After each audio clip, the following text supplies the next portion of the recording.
ভাই আল্লাহর কসম ভাই, আমি অনেক দুঃখে আমি এই রিক্সাটা হাতে দিয়েছি। সত্যি কথা বলতে মনে দুঃখ থেকে আর কি আমি কথাটা কইতেছি। অনেক কষ্টে আমি এই রিক্সাটা হাতে নিয়েছি। আমার মতো ছেলে রিক্সা চালানোর কথা না।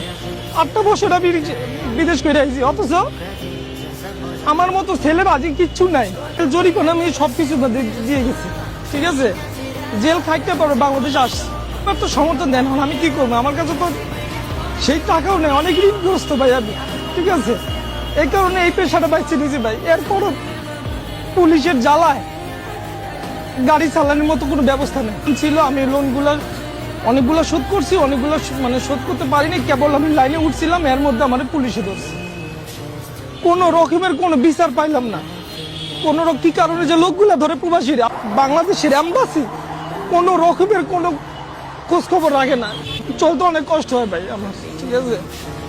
চলি আলহামদুলিল্লাহ, 700-800 টাকা, 1000-1200 টাকা যাই হয়, গাড়ি ভাড়া দিয়ে 4-500 টাকা যাই হয় ভাই, চলি। আমার মা একজন অসুস্থ, চিকিৎসা করা লাগে, ঠিক আছে। বাস এই আর কিছু